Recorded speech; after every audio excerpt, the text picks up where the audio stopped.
खबर दिखाएंगे बस्तर से। नक्सलियों की आखिरी उम्मीद भी टूटी है। नक्सलियों के बटालियन का हेड बारसे देवा पहुंचा हैदराबाद। अपने 17 साथियों के साथ समर्पण करने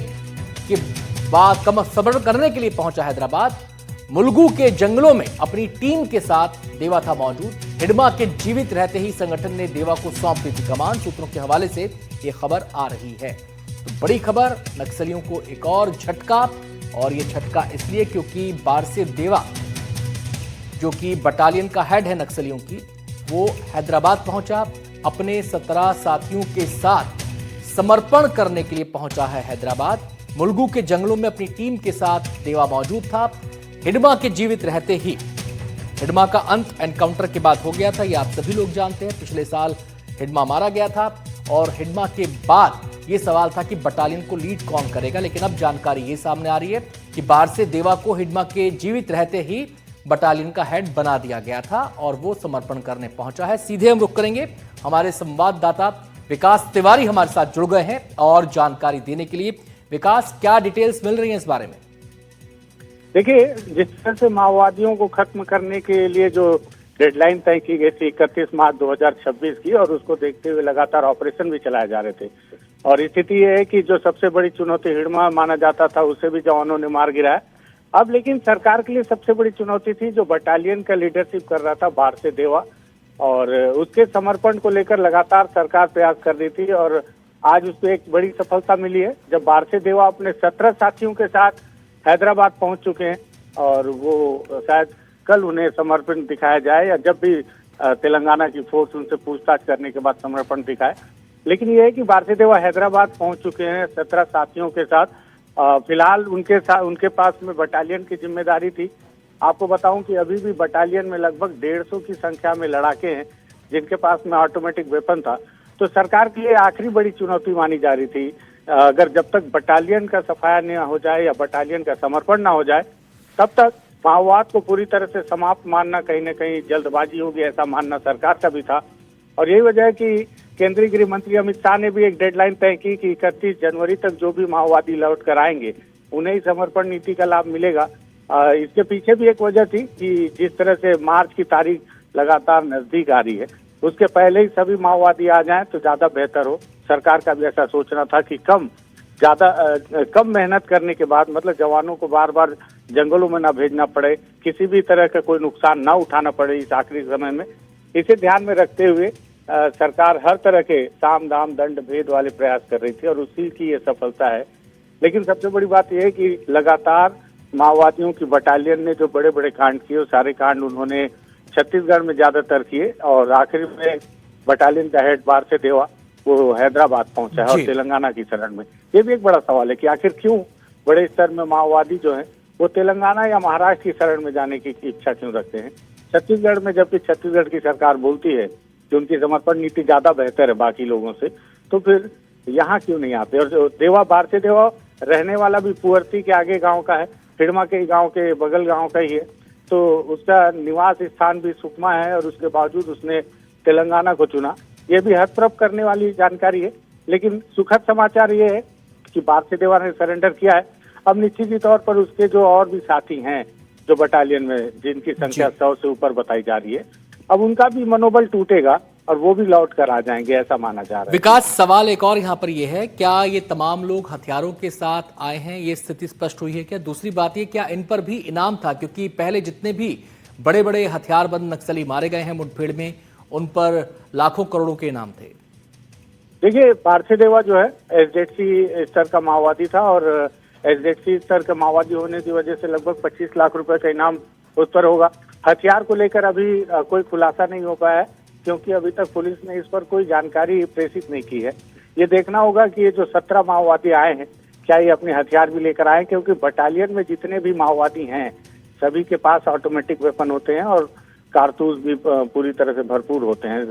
क्योंकि माओवादी संगठन जो है अपने सबसे मजबूत कैडरों को ही बटालियन पे रखती थी और उन्हें एम्युनिशन और हथियारों से भी पूरी तरह से सज्जित रखती थी, जिससे कि कभी भी मुठभेड़ हो तो उन्हें किसी तरह से कारतूस की कमी ना पड़े।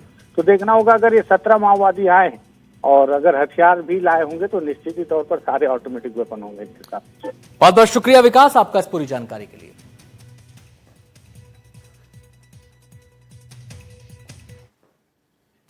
और अब जबलपुर से खबर, यात्रियों से भरा पिकअप वाहन पलट गया। पिकअप पलटने से 15 लोगों को चोटें लगी हैं। पिकअप में क्षमता से ज्यादा लोग सवार थे। घायलों को अस्पताल में भर्ती करा दिया गया है। जैतपुरी गांव के पास यह हादसा हुआ, जांच चल रही है।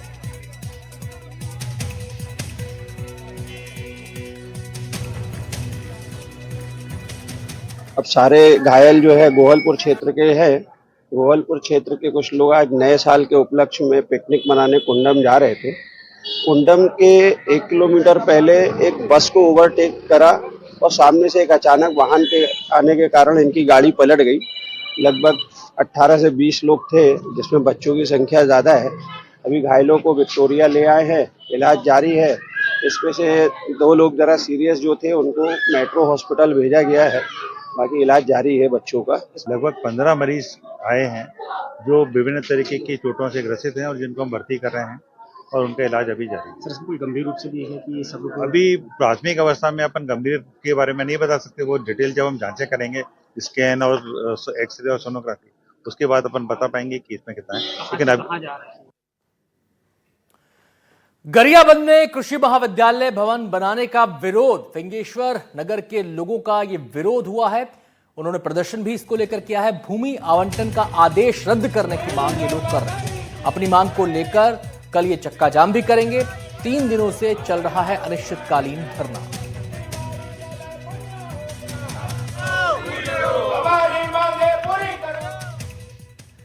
छत्तीसगढ़ के कोरिया में धान खरीदी में बड़ी गड़बड़ी की बात कही जा रही है। सीमावर्ती केंद्रों में अनियमितता दिखाई दे रही है। तय मानक से ज्यादा धान भरवाने का आरोप लग रहा है।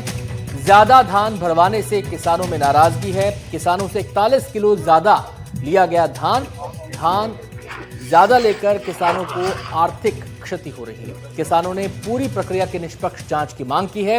दोषियों और अधिकारियों पर एक्शन की मांग भी किसान कर रहे हैं। कितना धान दे रहे हैं आप? 41-200 ग्राम। कितना लेने के बोला है क्या? है और सूख जाते हैं तो भरते हैं, इतना कम हो जाता है ना कभी कभी। किस धान खरीदी केंद्र में है?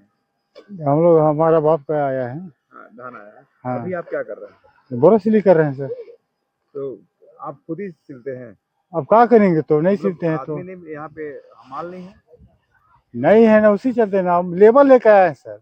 कितना लेबर लेके आए? वो 12-13 जी। कितना धान भरे हो एक बोरा में? एक बोरा में हुई मतलब 41 मतलब 100-200 ग्राम। देखिए, 41 किलो लेने का तो ऐसा सवाल उठता नहीं है। शासन के सख्त निर्देश है 40-700 लेने के, और अधिकारी नहीं जाने के भी चांसेस कम है, क्योंकि जिला नोडल अधिकारी नियुक्त किए गए हैं, जिनको कलेक्टर मैडम द्वारा, जिला प्रशासन द्वारा सख्त निर्देश दिया गया है कि हर वीक, हर 2-3 दिन के गैप में जाके निरीक्षण करना है। खरीदी ठीक से हो रही कि नहीं हो रही, पूरी प्रक्रिया को सुनिश्चित करना है। जो आरोप लगे उस पर किस तरह की कार्रवाई करेगी? अब आरोप लगे हैं तो एक दिन मौका निरीक्षण करके टीम भेज के वहां निरीक्षण करवाते हैं। जो किसानों का बयान लेते हैं, उस हिसाब से अगर कुछ होगी तो आगे कार्रवाई की जाएगी।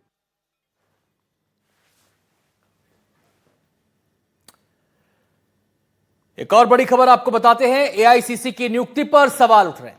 निष्कासित नेता राशि त्रिभुवन को बड़ी जिम्मेदारी दी गई है। राशि त्रिभुवन को राष्ट्रीय समन्वयक नियुक्त किया गया है। महिला कांग्रेस की राष्ट्रीय समन्वयक उन्हें नियुक्त किया गया है। निर्दलीय चुनाव लड़ने पर किया गया था उन्हें निष्कासित।